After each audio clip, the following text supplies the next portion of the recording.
Hello, y'all. What is going on?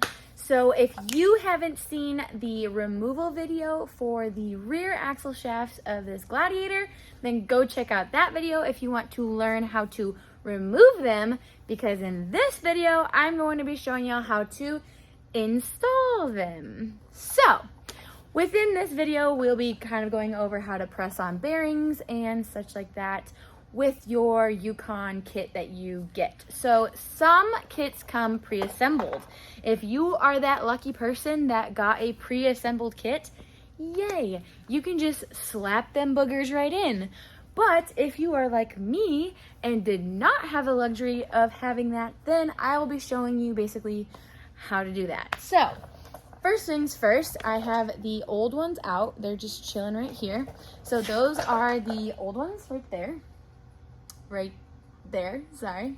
And then the new shaft is right there. So it obviously came with the assembly kit. So it's just kind of, scattered all around my shop floor because, disorganized.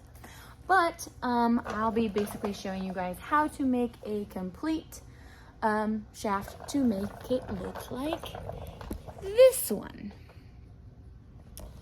So there you go. There's your little intro, and let's just get started. Okie dokie, so I'm gonna kind of show you how I do my little layout before I go and press the bearings and everything on there. So yeah, I'll give you the little layout. Alrighty, so basically I have the old one laid out next to the new one so that I can match them with the order of how everything goes on, so I don't accidentally press something and then I can't get it back off. That sucks a lot, learning from experience. So I've got my tone ring right here, and that goes on this way, so I have that laid out first, and then you have like a little retainer spacer thing right here, and then as you can see right there, it's right there. So then I have that, and then this plate is on the other side over there, so I'll go grab that. It's like chilling over there, but I'll go grab that and then lay that next to it. And then right here is my little kit. So this is my seal, and this is my new bearing race and what's it called? I think they call it a retainer. I don't remember what the heck the actual term for it's called. I'm just gonna call it a retainer because that would be this piece right here that goes on the very end. So essentially you just want to make sure that you put whatever is on this transferred over to here with your new kit. So yeah, like I said, I like to lay them next to each other, make sure everything is the right length. So make sure everything matches first before you press anything on there, just in case the shafts are too long or too short, and then you don't have to wait for new parts. So yeah, the last thing I'm going to put on are the wheel studs right here for the obviously the studs. So these are dual drilled. That's kind of why they have so many holes, but I match those up at the very end, and then I'll show you how to put those on as well. But that'll be the last step that I do, and let's go right into pressing all this on now. Okay, so I'm over here at my press. I'm so sorry about the terrible lighting over here. It's just kind of like in the corner of my shop, so I don't have overhead lighting. So I just have my little portable light over here. But I have the toe ring in here, and then I've got my axle right there. And I'm just gonna go ahead and press it so that we can get that on there.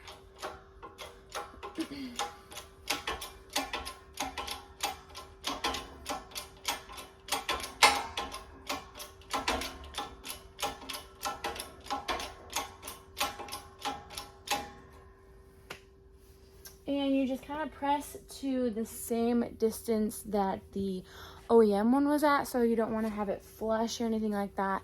Just check the distance that you have on your OEM one and then match that on the new one. All right, next is that little retaining spacer.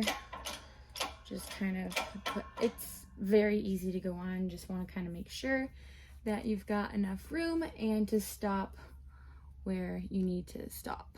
So match that one on the OEM one as well.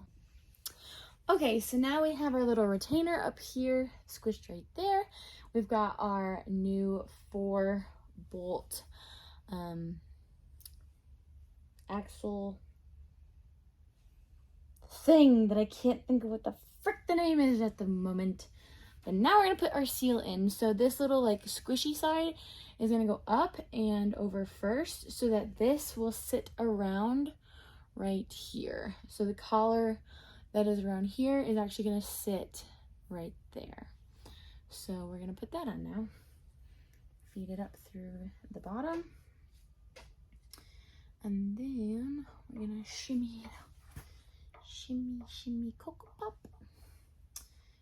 Pick this up. Slide this over. Get that on there. Okay. Slide this one over.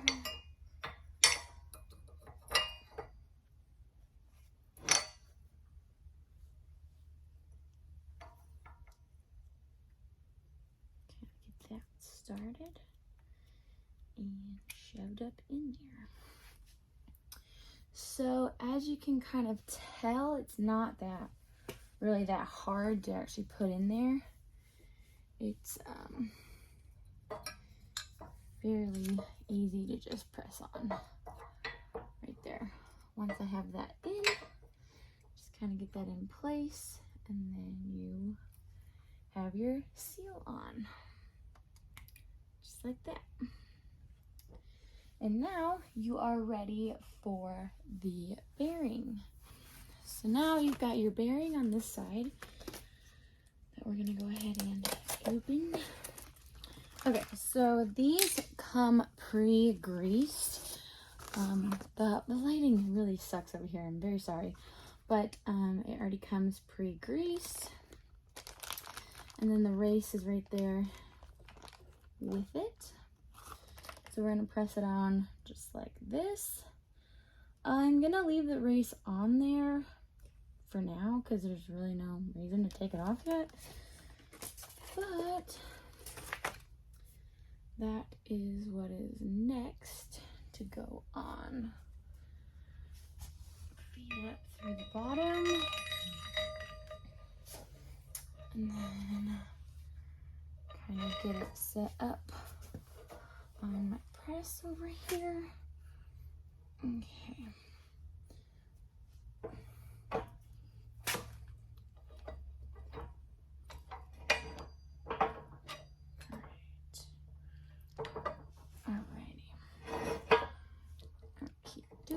So now that I've got that kind of where I want it, I can now align it under this part.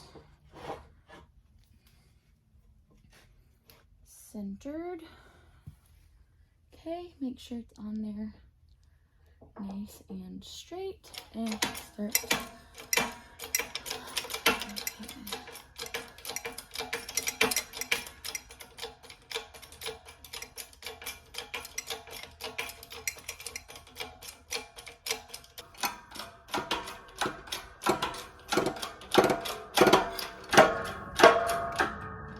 Alrighty, and loosen it, see what our damage looks like. Going back up. Okie dokie. And now we are going to put on our little retainer that's right here.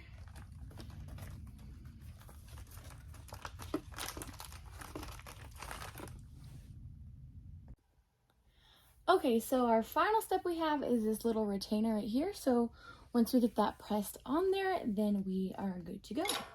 So I'm just finishing up that right now.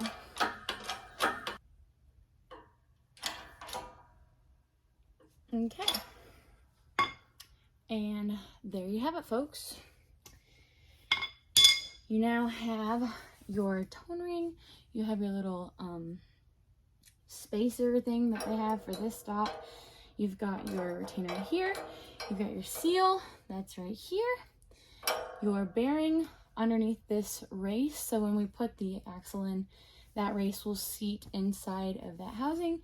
And then you have your final retainer at the end, all pressed on. So then you are ready for install.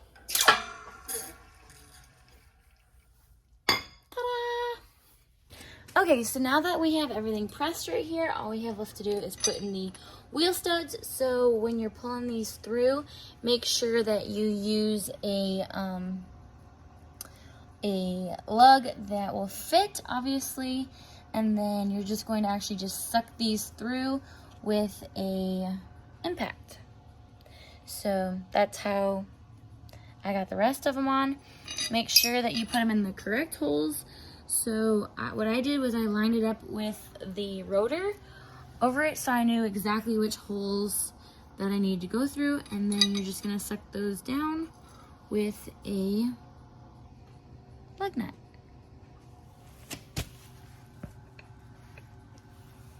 Ta-da!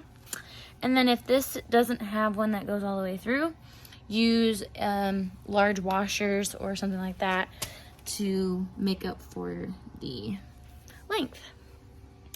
And then that is pretty much everything. You just put it all back together, and there you have it. So that is how you press on your Yukon bearings onto your new shafts.